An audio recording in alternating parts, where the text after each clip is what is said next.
இப்போ ஒரு 4 கிரேடில் காலிஃப்ளவரை காட்ட போகிறேன், கவனமாக பாருங்கள். இப்போ வாங்கிட்டு வந்து சுத்தி செய்கிறதுக்காக முதல்ல உள்ளே போட்டதுக்கப்புறம் இருக்கக்கூடிய கலர், சரிங்களா? நல்லா பார்த்துங்க ஜெம்சியின் குடும்ப உறவுகளை. சரியாக ஒரு 7 நிமிஷம் ஊற வச்சதுக்கப்புறம் அந்த காம்புடைய கலர் எப்படி மாறி இருக்குன்னு பாருங்கள். அதுக்கப்புறம் சில்லிக்குள்ளே போடுறதுக்கு முன்னாடி பேஸ்ட்டு நம்ம கலக்கி போட்டிருக்கிறோம். எல்லாத்து மேலேயும் ஒரு இன்சுலேட்டட் லேயராக படிஞ்சிருக்கிறதுக்கான அளவு. அடுத்து வேக வச்சு எடுத்துருக்கிறதுக்கான அளவு பார்க்குறீங்க. சில்லியில் பொரிச்சதுக்கப்புறம் இப்போ இதை பிச்சு காட்டுறேன், தெளிவாக பாருங்கள். ஸோ அதோடைய கலர் எப்படி இருக்குன்னு பாருங்கள். ஸோ காலிஃப்ளவருடைய சத்து வீணாகாமல் நம்ம செய்திருக்கிறோம். அதே நேரம் அந்த காலிஃப்ளவருடைய கலர் எந்த அளவுக்கு சேஞ்ச் ஆகிருக்கு அப்படிங்கிறத பாருங்கள். இது ரெண்டும் வேகாதது, இது இன்சுலேட் பண்ணி மூடி இருக்கும், அதை விட்டுருங்க. இது ரெண்டோடையும் கம்பேர் பண்ணி பாருங்கள்.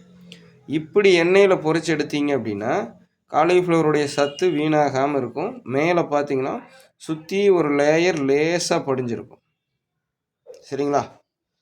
சுற்றியும் ஒரு லேயர் லேசாக படிஞ்சிருக்கும். உள்ளே பார்த்தீங்கன்னா பூ எங்கேயுமே கருகாமல் இருக்கும். இதுக்கு சேர்த்து இருக்கக்கூடிய பேஸ்ட்டில் எந்த ஒரு கெமிக்கலும் கிடையாது.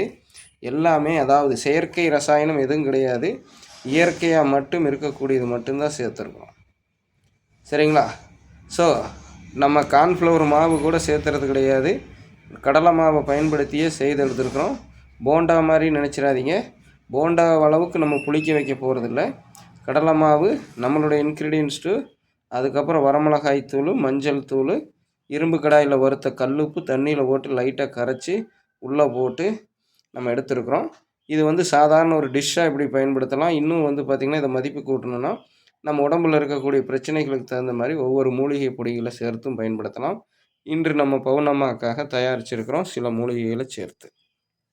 அதெல்லாம் என்னென்ன அடுத்தடுத்த பதிவில் பார்க்கலாம். இந்த பதிவு உங்களுக்கானது.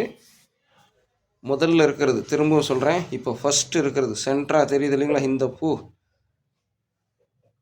கிள்ளி எடுத்து கழுவுறதுக்காக உங்கள் பாஷையில் சொல்ல போனால் உள்ளே போட்டது.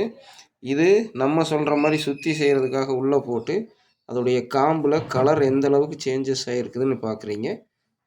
இது இன்சுலேட் பண்ணது வேகிறதுக்கு முன்னாடி நம்மளுடைய சில்லி பேஸ்ட் என்ன கலரில் இருக்குது, வெந்ததுக்கப்புறம் என்ன கலரில் இருக்குது. இதையும் எதுக்கு காட்டுறோம், எண்ணெயில் போட்டதுக்கப்புறம் ரெண்டும் வந்து பார்த்திங்கன்னா ரொம்ப கருக்கிடக்கூடாது அப்படிங்கிறதுக்காக ரெண்டு ஒரே கலரில் இருக்குதுன்னு காட்டுறதுக்காக. இது எண்ணெயில் போடுறதுக்கு முன்னாடி வெறும் மாவு தான். இது தெரியுதுங்களா, கீழே மாவோடு வச்சது தெரியுதுங்களா. இன்னும் பச்சை காலிஃப்ளவரு, அது மேலே இன்சுலேட் ஆனது, இது வெந்தது. எப்படி இருக்குன்னு பாருங்கள். எந்த ஒரு சிந்தட்டிக் ஃபுட் கலரும் சேர்த்தாமல் நம்ம இந்த கலரை கொண்டுட்டு வர முடியும் இயற்கையாக. புரிந்து கொள்ளுங்கள் எனது அருமை ஜெம்சியின் குடும்ப உறவுகளை.